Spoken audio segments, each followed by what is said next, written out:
On se trouve dans Paris, dans le 16e arrondissement. On est sur un chantier de rénovation d'immeubles typiques haussmanniens avec un brésil en ardoise et un terrasson en zinc naturel. Sur le site, on a une équipe qui varie entre 6-7 personnes. C'est un chantier qui dure à peu près 6 mois. Les particularités sur Paris, c'est qu'on a beaucoup de problèmes pour avoir des places pour installer des cantonnements ou des zones de stockage. Donc pour tout ce qui est manutention, on procède avec des montes matériaux. Sur les brésil ardoises, on a plutôt des couvreurs qui sont ardoisiers. Ça nécessite un savoir-faire parce qu'on utilise des outils qui permettent de tailler l'ardoise au besoin. Donc il faut quand même avoir une certaine formation pour pouvoir poser ce genre de matériaux. Et pour le zinc, il faut savoir prendre des cotes, des angles, plier, façonner. Là aussi, il faut avoir une formation de couvreur zingueur. On a tendance à fabriquer en atelier les bacs en zinc quand les cotes sont assez standards et répétitifs sur les chantiers. On façonne aussi ce qui est accessoire comme les pontets, les patates à seau, les chemises de garantie, tout ce qui permet aux équipes sur place de gagner du temps en production.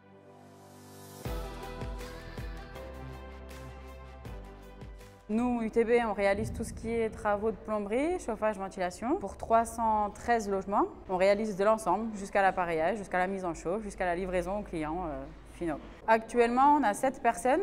8 personnes avec l'apprenti qui est là en intermittence avec l'école. Pour un chantier de cette taille, les 15 mois qui nous restent, c'est très court. On est en corrélation complète avec tous les corps d'État. De devoir attendre les autres corps d'État, c'est ce qu'on rencontre sur tous nos chantiers. Depuis l'incorporation avec le gros œuvre et l'électricien jusqu'à l'appareillage, on va attendre après le peintre, le carreleur, le plaquiste en cours de route. La désorganisation par rapport à l'entreprise de gros œuvre qui a changé en cours de route. Nous, on devait malgré tout être présents pour pouvoir avancer les incorporations au fur et à mesure, plus le retard, donc tout ce que ça engendre derrière en interne. Ça a été vraiment la particularité de ce chantier, la difficulté.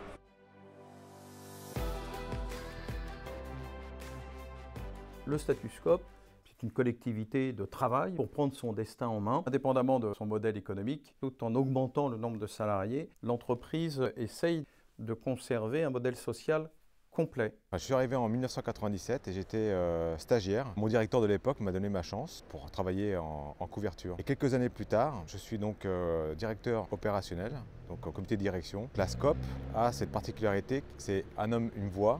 Elle apprécie que l'ensemble des collaborateurs puissent développer leurs compétences, ce qui a été mon cas. Elle donne sa chance à ceux qui veulent travailler et à ceux qui veulent progresser. Et en cela, ce statut permet à beaucoup de gens de pouvoir en fait s'épanouir dans leur travail.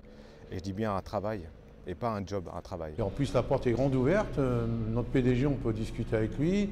Et c'est bien d'être SCOP parce qu'on est au courant de tout. Chaque année, on fait un bilan. On est plus motivé. Et c'est un avantage qu'on a. Il faut essayer de le garder au maximum.